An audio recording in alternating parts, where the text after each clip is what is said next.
28 દિવસમાં ચેલેન્જ સાથે કહું છું ડાયાબિટીસ ગાયબ થઈ જશે. શું મિત્રો તમને ડાયાબિટીસ છે તો 28 દિવસમાં તમારી પાસે ઈલાજ લઈને આવેલો છું.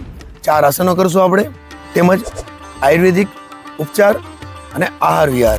ચાલો કપાલભાતિ કરીએ છીએ તે જ રીતના નાભીથી 1.5 ઇંચના અંતરે હાથની મુદ્રાને અંગૂઠ અંદર અને ચારો મુદ્રા આ રીતના કરી પ્રેશર આપશું. જ્યાં પેન ક્રિયા જ આવશે 1.5 ઇંચના નાભીથી 1.5 ઇંચના અંતરે તમારે રાખીને પ્રેસ રાખીને કપાલભાતિ પ્રાણાયામ કરવાનું છે ઝટકા સાથે.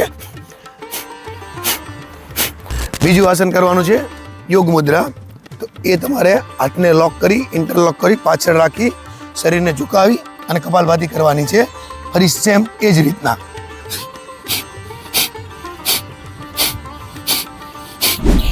ત્રીજું આવે છે ધનુરાસન. તો ધનુરાસન કરી જેમ કપાલભાતિમાં આપણે પેન ક્રિયા પર અંગૂઠ રાખીને કરેલું એ જ પોઝિશનમાં પ્રેશર કરવાનું છે અને ઝટકા સાથે કપાલભાતિ કરવાની છે.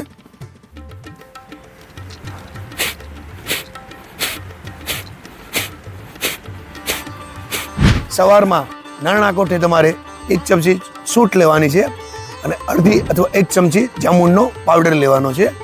અને પછી 1 કલાક પછી તમારે બ્રેકફાસ્ટ નાસ્તો કરવાનો છે. 28 દિવસમાં ચેલેન્જ સાથે કહું છું ડાયાબિટીસ ગાયબ થઈ જશે. અને આહાર વિહારમાં બને તો રોટલીને અવોઇડ કરવાનું છે. બને તો 2 ટાઈમ જમવાનું છે, સવારે 10-11 વાગે અને સાંજે 5 થી 6 વાગે 2 ટાઈમ જમવાનું કરશો. 100% 28 દિવસ પણ નહીં થાય, ડાયાબિટીસ 0 થઈ જશે, લેવલ પર આવી જશે એકદમ. Thank you.